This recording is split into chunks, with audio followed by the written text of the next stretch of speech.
ओम नमो भगवते वासुदेवाय। श्रीमद् भागवत महापुराण चौथा स्कंद सातवां अध्याय। महादेव जी और ब्रह्मा आदि के देवताओं का दक्ष प्रजापति की यज्ञशाला में जाना। मैत्रेय जी बोले कि हे विदुर, जब कैलाश पर्वत से शिव शंकर और ब्रह्मा जी सब देवताओं और ऋषिवरों को साथ लेकर दक्ष प्रजापति की यज्ञशाला में गए और देवता आदि वीर भद्र के डर से भाग गए थे, वह भी वहां पर आए। तब शिवजी ने जिन देवताओं और ऋषिवरों का शरीर वीरभद्र के मारने से घायल हो गया था, उनको अपनी कृपा दृष्टि से अच्छा कर दिया। भृगु ऋषिवर की दाढ़ी के बाल वक्रे की दाढ़ी लगाने से फिर उसी तरह जम गए। उसी समय ब्रह्मा जी ने शिवजी से कहा, दक्ष प्रजापति की जो लोथ पड़ी है इसको भी जिलाना चाहिए। तब महादेव जी बोले, दक्ष का सिर जो अग्नि कुंड में जल गया वह नहीं तैयार हो सकता। न कहो तो यज्ञ में बकरा का सिर दक्ष के धड़ से लगाकर उसे जिला दे। ब्रह्मा ने इस बात को मान लिया और शिवजी ने बकरे का सिर दक्ष प्रजापति के धड़ से लगाकर उसे जिला दिया। शिवजी की कृपा से यज्ञशाला का स्थान फिर ज्यों का त्यों हो गया। दक्ष प्रजापति ने महादेव जी को देखते ही उन्हें दंडवत करके हाथ जोड़कर अधीनता से विनय किया। हे प्रभु, मैंने आपकी बड़ाई और महत्व न जानकर जैसी करनी आपके साथ की वैसा फल पाया। आप कृपा करके यहाँ आए हैं, वह मुझे अपनी प्रभुता से फिर जिलाया और मुझे ज्ञानी का अपराध क्षमा किया। सच में जिनको परमेश्वर ने महत्व दिया है वे लोग छोटे और मूर्ख मनुष्य की बात पर ध्यान नहीं देते। जितने देवता ऋषिवर गंधर्व और किन्नर आदि स्त्री व पुरुष दक्ष के यहाँ नेवता करने आए थे, वे लोग भी शिवजी का यही महिमा देखकर इसी तरह स्तुति करने लगे। जब महादेव जी की आज्ञा से दक्ष प्रजापति फिर यज्ञ करने बैठे, तब ब्रह्मा महादेव और विष्णु भगवान ने सब देवताओं और ऋषिवरों समेत शास्त्र के अनुसार दक्ष से उस यज्ञ को संपूर्ण कराया। यज्ञ संपूर्ण होते ही अग्नि कुंड से यज्ञ पुरुष भगवान चतुर्भुजी मूर्ति ने वैजंती माला, कौस्तुभमणि और फूलों का हार गले में डाले गरुड़ पर चढ़े प्रकट होकर दर्शन दिया। उनको देखते ही जितने छोटे बड़े वहां बैठे थे उठ खड़े हुए और उस पुरुष को साष्टांग दंडवत किया। दक्ष प्रजापति हाथ जोड़कर यज्ञ भगवान से बोले, हे वैकुंठनाथ, इस यज्ञ में के आरंभ में मैंने महादेव का अपमान किया, इसीलिए मेरा यज्ञ विध्वंस हो गया था। उनमें मेरा भाग्य उदय हुआ जो आपने दर्शन देकर मुझे कृतार्थ किया। मेरा यज्ञ आपकी कृपा से संपूर्ण हुआ। अब दया करके ऐसा वरदान दीजिए कि मुझको फिर दुर्बुद्धि ना व्यापे।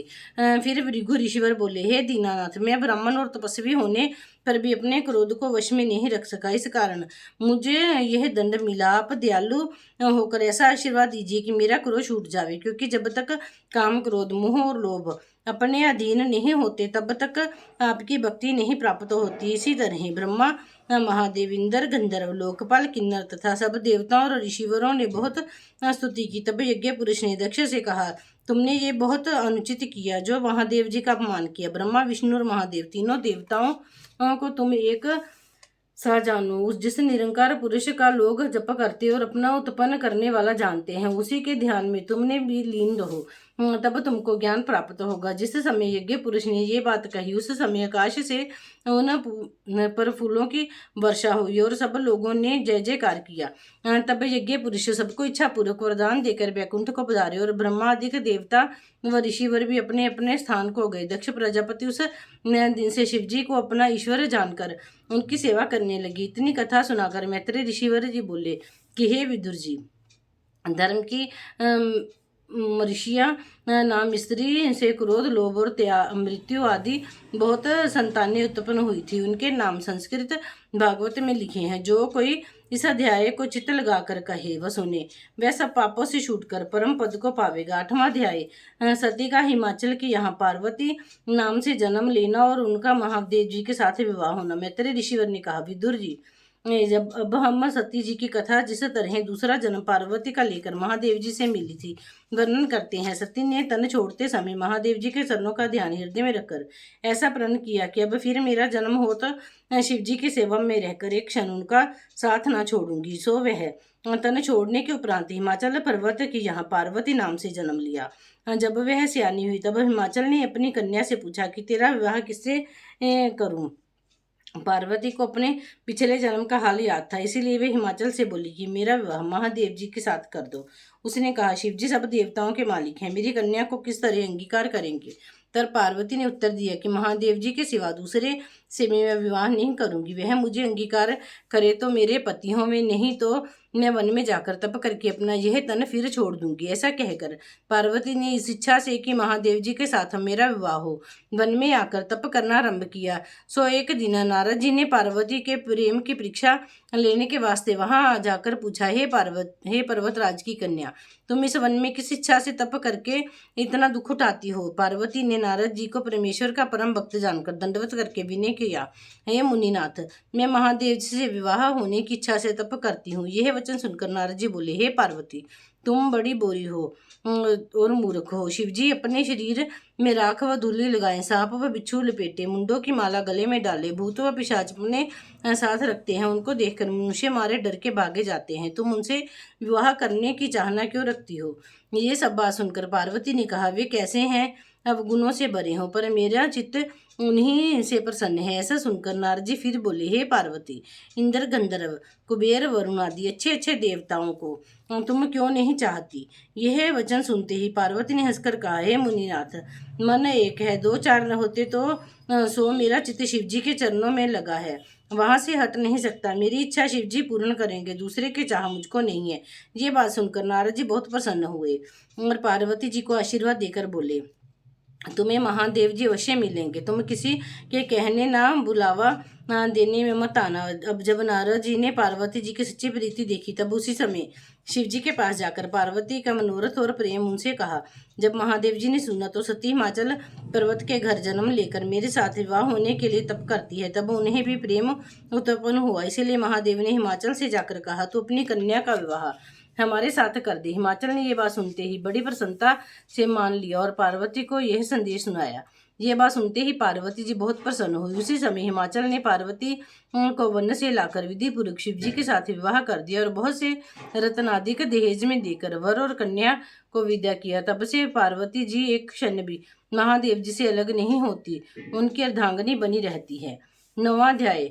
उतानपाद के बेटे ध्रुव जी का तप करने के लिए वन में जाना। मैत्रेय जी बोले, हे विदुर, राजा स्वयंभु मनु के तीनों कन्याओं का हाल मैं तुमसे वर्णन किया है, अब उनके बेटे का हाल कहता हूँ, सुनो। स्वयंभु मनु के 2 बेटे उतानपाद व प्रियव्रत उत्पन्न हुए। सो प्रियव्रत की संतान की कथा 5वें स्कंद में आवेगी। उतानपाद के पुत्रों का हाल इस तरह है कि स्वयंभु मनु के तन त्याग करने पर उनका बेटा उतानपाद राजा हुआ। कदाचित कोई इस बात का संदेह करे कि स्वयंभु मनु की राजगद्दी पर प्रियव्रत ने राज्य किया। उतानपाद उन्हीं के देश में दूसरे नगर का राजा हुआ। उसके सुनीति और सुरुचि नाम की 2 स्त्रियां थीं।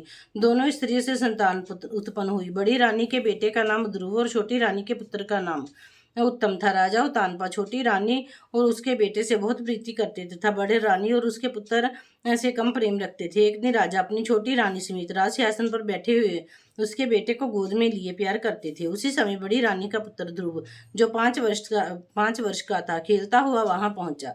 उसने चाहा कि हम भी राजा की गोद में जाकर अपने सौतेले भाई उत्तम के बराबर बैठे। राजा ने छोटी रानी के डर से, जो उस समय वहां बैठी थी, ध्रुव को अपने पास नहीं बैठाला।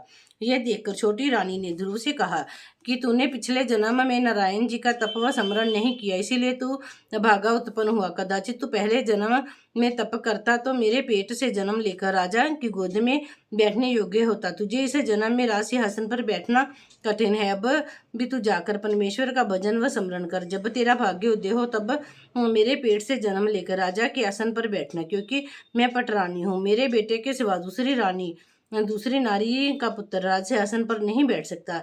राजा उतानपाद ने भी रानी की ये बात सुनकर जब ध्रुव का कुछ आदर नहीं किया, तब ध्रुव ने को सौतेले माता की ये बात तीर के समान लगी। इसीलिए ध्रुव वहां से रोते हुए अपनी माता के पास आया। उसकी माता सुनीति ने उसे रोते हुए देखकर अपनी गोद में उठा लिया और उससे पूछा, हे बेटा, तुझको किसने मारा जो तू इतना रुदन करता है? तब ध्रुव को अधिक रोने से ऐसी हिचकी लग गई कि थोड़ी देर तक उसे बोला नहीं गया। जब उसका रोना कम हुआ तब अपनी माता से बोला कि मैं अभी राजा के पास गया था। राजा उत्तम को गोद में लिए बैठे थे, सो हमने भी चाहा कि पिता की गोद में जाकर बैठे, पर राजा ने मुझे अपनी गोद में नहीं बैठाला। तब उत्तम की माता ने मुझसे कहा कि तूने पिछले जन्म में परमेश्वर का भजन व स्मरण नहीं किया था, इसलिए प्रारब्धहीन उत्पन्न हुआ है। तू राजा की गोद में बैठने योग्य नहीं है। अब भी जाकर परमेश्वर का तप करके मेरे पेट से जन्म ले, तब राजा के आसन पर बैठना।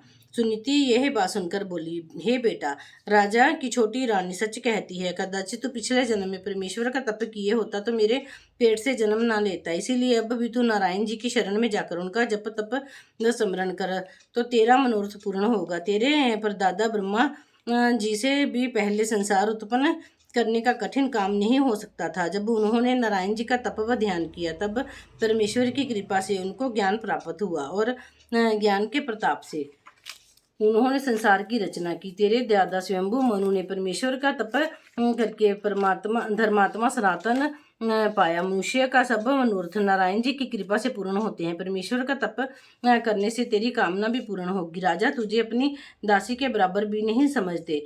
जो बात मेरी सोच कहती है वही करते हैं। मैं जानती हूँ कि राजा के ना रहने पर मेरी सोच तुझे देश से निकाल देगी। यह बात सुनते ही ध्रुव ने अति लज्जित होकर नारायण जी की खोज में घर से निकलकर वन का रास्ता लिया। पर वह वन में इस बात का सोच विचार करते जाता था कि मैं ज्ञानी बालक परमेश्वर का पता किस तरह पाऊंगा, सो उनकी शरण में जाकर अपनी कामना पूरी करूंगा। राह में नारद जी ने ध्रुव को देखकर मन में विचारा कि यह बालक अपनी माता की बातों से दुखित होकर परमेश्वर को ढूंढने निकला है। सो हम इसकी परीक्षा लें कि अपनी परीक्षा प्रतिज्ञा पर दृढ़ है या नहीं। ऐसा विचार कर नारद जी बोले, हे राजकुमार, तू किसी लिए अपने घर से निकल आया। बाल्यावस्था में तुझे ऐसा क्रोध ना करना चाहिए। बालक को कोई दुर्वचन कहकर फिर प्यार से बुलावे तो वह उसके पास चला जाता है, पर तूने लड़कों का स्वभाव छोड़कर वन में का रास्ता लिया। तुझे ऐसी बात उचित नहीं है। हम तुझको तेरे बाप के पास ले चलते हैं।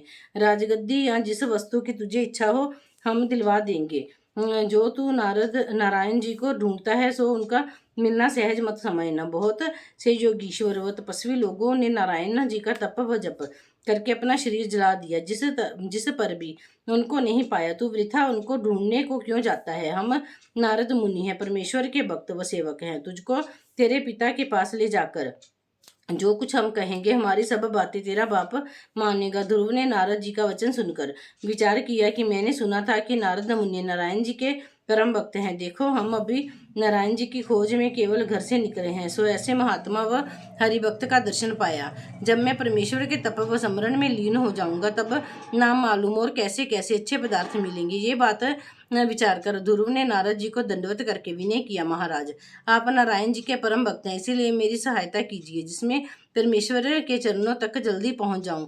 आपको परमेश्वर की राह पर जाने से मुझे फेरना उचित नहीं है। नारायण जी के मिलने का जो सहज मार्ग है वह मुझे दिखला दीजिए। मैं क्षत्रिय का बेटा हूँ। अब नारायण जी का दर्शन किए बिना फिरकर अपने घर नहीं जाऊंगा। जब नारद जी ने देखा कि यह लड़का परमेश्वर की भक्ति में सच्चा है और ज्ञान सिखलाने के योग्य है, तब नारद मुनि ने ध्रुव से कहा, हे बेटा, तुझे और तेरे ज्ञान को धन्य। हम तेरी परीक्षा लेते थे, अब तुमको नारायण जी के मिलने का मार्ग दिखलाते हैं। तो यहाँ मथुरापुरी में जाकर यमुना के किनारे जहाँ श्री कृष्ण जी त्रिलोकी नाथाठों पहर रहते हैं, कुशा का आसन बिछाकर उत्तर मुंह बैठकर नारायण जी का ध्यान करना, नित्य यमुना जी में त्रिकाल स्नान करना। वहाँ नहाने से तेरे जन्म जन्मांतर के सब पाप छूट जाएंगे। उनका स्वरूप इस तरह का है, श्याम रंग, कमल नयन, चतुर्भुज, जड़ाऊ मुकुट पहने, मकराकृत कुंडल धारण किए, चंद्रमा की तरह शोभायमान, वैजंती माला और कौस्तुभ मणि गले में डाले, मंद मंद मुस्कुराते हैं। सो तुम नित्य स्नान करके आसन पर बैठकर ऐसे स्वरूप का ध्यान मन लगाकर करना और फल दूब या जल जो कुछ मिले उसी से धूप दीपादि कर देना। 12 अक्षर का मंत्र नारद मुनि ने ध्रुव को उपदेश करके कहा। किसी मंत्र को जपना, भोजन कम करना, पानी थोड़ा पीना। श्री नारायण जी दयालु होकर तुझे दर्शन देंगे और तेरी कामना पूरी करेंगी। तू बड़ी पदवी को पहुंचेगा। हरि भजन करने से संसार और परलोक दोनों जगह का सुख मिलता है। ध्रुव ने नारायण जी का स्वरूप ध्यान व मंत्र नारद मुनि से सुनकर बहुत प्रसन्न होकर कहा, आपने बड़ी दया करके परमेश्वर से मिलने का सहज मार्ग मुझे दिखला दिया है। मैं तो जानता था कि नारायण जी का घर किसी नगर या गांव में ना मालूम कितने दूर होगा। वहां जाकर उनको ढूंढूंगा। तो आपने उनका स्मरण व ध्यान करना मेरे हृदय में बतला दिया। अब मैं आपकी आज्ञा अनुसार जप व ध्यान करके परमेश्वर को मिलूंगा। ये बात कहकर ध्रुव नारद मुनि को दंडवत करके मथुरा को चला गया और नारद जी ने वहां से राजा उतानपाद के पास आकर क्या देखा कि राजा और ध्रुव की माता दोनों रोते और चिंता करते हुए आपस में कहते हैं कि हम लोगों ने अपने 5 वर्ष के बालक को, जो कुछ ज्ञान नहीं रखता, तप करने को उपदेश देकर वन में भेज दिया। नाम मालूम वह बेचारा कहाँ गया और उसकी क्या गति हुई। बड़े बड़े योगीश्वर और ज्ञानियों को परमेश्वर का मिलना कठिन है, उस बालक ज्ञान को भगवान किस तरह मिलेंगे। राजा अपनी छोटी रानी पर क्रोध करके कहते थे कि तूने कठोर वचन कहकर मेरे बेटे को बनवास दिया। नारद जी के पहुंचने पर राजा ने दंडवत करके बड़े सम्मान से उनको बैठाकर पूछा, महाराज आप कहाँ से आते हैं। नारद मुनि ने कहा कि हम अपना हाल पीछे से कहेंगे, पर इस समय तुमको बड़ी चिंता में देखते हैं, इसका कारण कहो। राजा बोले, हे मुनिनाथ, मेरी छोटी रानी ने मेरे पुत्र ध्रुव को, जो ज्ञान बालक था, ऐसी कठोर बात कही कि वह दुखित होकर ना जाने कहाँ चला गया। सो हम उसी के शोक में व्याकुल है। ना मालूम उस बालक की क्या दशा हुई होगी। कोई शेर व भालू आदि उसे खा लेगा। मुझसे बड़ी भूल होगी जो स्त्री के वश होकर उसका निरादर किया। यह बात सुनकर नारद जी बोले, हे राजा, तुम अपना चित्त उदास ना करो। तुम्हारा बेटा मुझे मार्ग में मिला था। मैंने उसको बहुत समझाया कि तू अपने घर मेरे साथ लौट चल, परंतु उसने नहीं माना। जब मैंने देखा कि परमेश्वर के तप व स्मरण में इसका सच्चा प्रेम है, तब हमने उसको नारायण जी के मिलने का उपाय बतलाया कर मथुरा की तरफ भेज दिया। अब तुम उसकी चिंता ना करो, वह ऐसी पदवी को पहुंचेगा कि आज तक तुम्हारे पुरखों को भी नहीं प्राप्त हुई। ध्रुव नारायण जी की शरण में गया, अब उसको कोई दुख नहीं दे सकता, पर तुमने अपनी अज्ञानता से स्त्री के वश होकर पुत्र का निरादर किया। नारद जी यह बात कहकर ब्रह्मलोक को गए और राजा को नारद मुनि के कहने से धैर्य हुआ, पर उनका मन ध्रुव की तरफ लगा रहता था, राज्य काज में नहीं लगता था। ध्रुव मथुरा में जाकर यमुना किनारे कुशा के आसन पर बैठकर नारद जी की आज्ञा अनुसार परमेश्वर का तप व ध्यान करने लगा। यह पहले तो तीसरे दिन तक एक समय भोजन करता था। एक महीने इसी तरह नियम रखकर उसके उपरांत 7वें दिन थोड़ा सा खाना खाने लगा। फिर 3 महीने तक वृक्ष के पत्ती खाकर रहा। चौथे महीने में पत्ती खाना भी त्याग कर केवल पानी पीकर रहा। 5वें महीने में पानी पीना भी छोड़कर जितनी हवा मुंह में जाती थी उसी के हार पर रहा। 5 महीने तक एक पैर से खड़े होकर उसी मंत्र को जपते हुए नारायण जी के स्वरूप का ध्यान किया। सो ध्रुव का शरीर लकड़ी के समान सूख गया, परंतु उसका मुखारविंद सूर्य की तरह चमकने लगा। 6ठे महीने ध्रुव मुंह बंद करके परमेश्वर के ध्यान में ऐसा लवलीन हुआ कि उसका अंतकरण श्याम सुंदर के स्वरूप से भर गया। श्वास लेने की जगह भी ना रही। जब ध्रुव ने इस तरह तप करके अपनी श्वास को रोक लिया, तब तीनों लोकों में हवा का चलना बंद हो गया। जब पवन न चलने से सब जीव दुखी हुए, तब ब्रह्मा ने सब देवताओं समेत नारायण जी के पास जाकर विनय किया, हे त्रिलोकीनाथ, हवा बंद होने का क्या कारण है। श्याम सुंदर बोले कि ध्रुव ने अपने तप के सामर्थ्य से पवन को बांध लिया है, इसीलिए ये दशा हुई है। सो अब हम ध्रुव को दर्शन देकर हवा को छुड़ाए देते हैं। बोलो श्री कृष्ण भगवान की जय।